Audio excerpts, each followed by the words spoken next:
আসসালামু আলাইকুম। সংবাদে আপনাদের সবাইকে স্বাগত। সংবাদ শিরোনাম।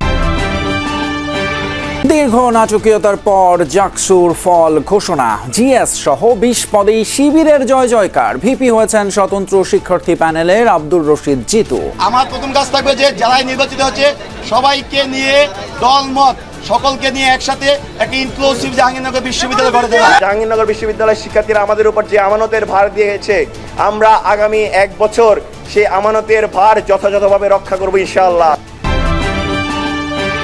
ইতিহাস হয়ে থাকবে জাকসু নির্বাচন এবং ভোট গণনা। শিক্ষিকার মৃত্যু, বয়কট, পদত্যাগ আর সাংবাদিক সহ অনেকের নির্ঘুম রাত সাক্ষ্য দেবে অদক্ষতার।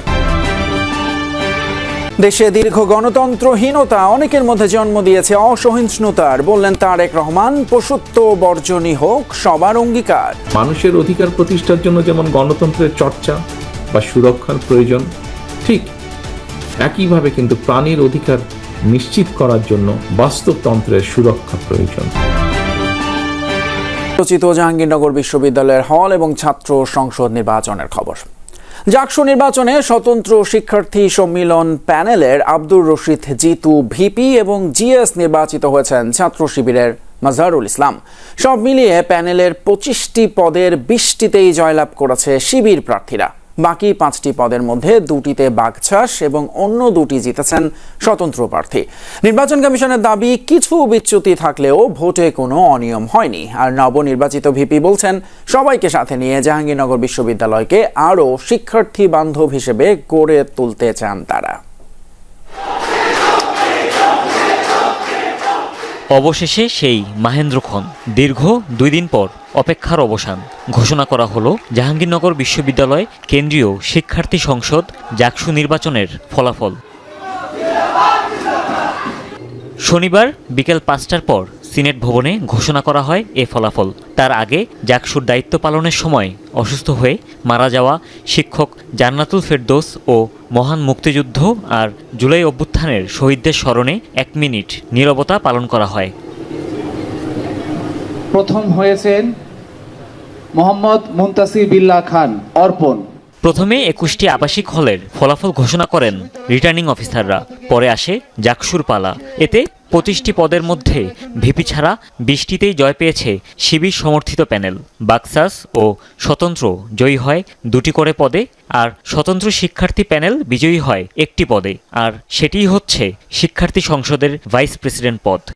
আব্দুর রশিদ জিতু তুলনামূলক সাহিত্য ও সংস্কৃতি, উনি পেয়েছেন 3334 ভোট। ভিপি পদে লড়েছিলেন 9 প্রার্থী। সবাইকে হারিয়ে জয় পেয়েছেন সেই স্বতন্ত্র শিক্ষার্থী সম্মিলন প্যানেলের আব্দুর রশিদ জিতু। তিনি পেয়েছেন 3334 ভোট। আর জিএস পদে বিজয়ী হয়েছেন শিবির সমর্থিত প্যানেলের মাজহারুল ইসলাম। তিনি পান 3930 ভোট। নবনির্বাচিত নেতৃত্ব সবাইকে নিয়ে শিক্ষার্থীদের কল্যাণে কাজ করার অঙ্গীকার করেছেন। আমার প্রথম কাজ থাকবে যে যারাই নির্বাচিত হচ্ছে সবাইকে নিয়ে দলমত সকলকে নিয়ে একসাথে একটা ইনক্লুসিভ জাহাঙ্গীরনগর বিশ্ববিদ্যালয় গড়ে দেওয়া। এই জাহাঙ্গীরনগর বিশ্ববিদ্যালয় থেকে সকল প্রকার দলীয় লেনভিত্তিক রাজনীতির চর্চা সেটি বন্ধ করবে ইনশাআল্লাহ। আজ আমাদের সমন্বিত শিক্ষার্থী জোটের যে নিরঙ্কুশ বিজয়, এই বিজয় শুধুমাত্র আমাদের নয়, এই বিজয় জাহাঙ্গীরনগর বিশ্ববিদ্যালয়ের সকল শিক্ষার্থীর। আমরা দেখিয়েছি একটি ছাত্র সংগঠন কতটা সুশৃঙ্খল হতে পারে, একটা ছাত্র সংগঠন কতটা নিয়মতান্ত্রিকভাবে শিক্ষার্থীদের অধিকার আদায়ের জন্য কাজ করতে পারে। আমরা চেষ্টা করেছি শিক্ষার্থীদের কাছাকাছি যাওয়ার। এজিএস পদে একচেটিয়া দাপট শিবিরের। এখানেও শিবির সমর্থিত ফেরদৌস আল হাসান ও আয়শা সিদ্দিকা মেঘলা জয়ী হয়েছেন। আর এবার জাকসুতে সর্বোচ্চ ভোট পড়েছে ক্রীড়া সম্পাদক পদে। স্বতন্ত্র প্রার্থী মাহমুদুল হাসান কিরণ বাগিয়ে নেন 5778 ভোট।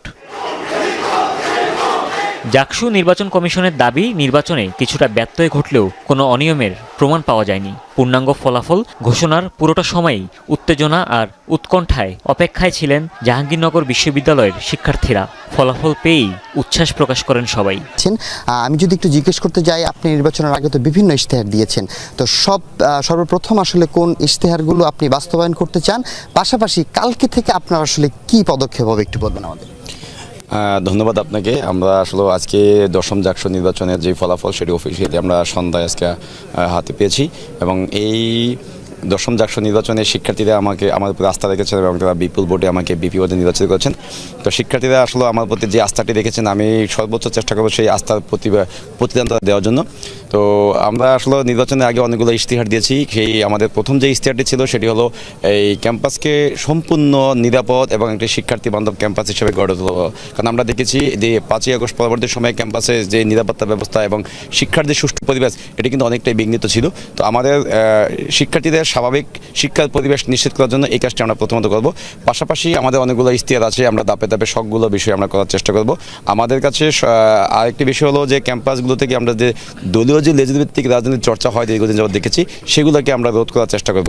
কেননা যে দলীয় লেজভিত্তিক রাজনীতির চর্চার ফলে আমাদের ক্যাম্পাসে শিক্ষার যে সুষ্ঠু পরিবেশ সেটি কিন্তু ব্যাহত হয় এবং আমাদের যেহেতু একটি পুরোপুরি আবাসিক বিশ্ববিদ্যালয়, তো এই আবাসিক বিশ্ববিদ্যালয়ে আমাদের যে হলগুলোতে বিভিন্ন রকম পলিটিক্যাল চর্চার ফলে সেখানে গণরুম কালচার, গেস্ট রুম কালচার সেগুলো চর্চা হতো এবং শিক্ষার্থীরা কিন্তু বিভিন্নভাবে যে পলিটিক্যালি বিভিন্ন বিষয় নিয়ে সাফার হতো। তো আমরা চাইবো শিক্ষার্থীরা যাতে একদম নিরাপদে এবং নির্বিঘ্নে যে এই ক্যাম্পাসের আবাসিক হলগুলোতে থাকতে পারে এবং যাতে তাদের একাডেমিক লাইফে যাতে কোনো রকম হ্যাম্পার না হয় সেজন্য আমাদের জায়গা থেকে সর্বোচ্চ চেষ্টা করবো আমরা।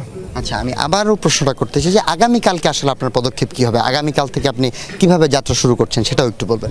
দেখেন, আমাদের তো এখন অফিসিয়ালি কাজ করা এখনও শুরু না, মাত্রই আমরা আজকে অফিসিয়ালি আমাদের ফলাফলটি পেয়েছি। তো এখন অনেকগুলোই আসলে অফিসিয়াল প্রসেস আছে, সেগুলো আমরা যখন মেনটেন হবে তখন দিয়ে আমরা শিক্ষার জন্য কাজ করা শুরু করব। আমাদের হয়তো শপথ বাক্য পাঠ থাকবে। তো আগামীকাল আমরা আমাদের যে বা যারা আমাদেরকে আসলে ভোট দিয়ে নির্বাচিত করেছেন আমি চেষ্টা করব যে ভোটের আগেই আমি আমার প্রতিটি শিক্ষার্থীদের কাছে যেভাবে যাওয়ার চেষ্টা করছি আগামীকাল থেকেই আমরা প্রতিটি শিক্ষার্থীদের সাথে দেখা করব।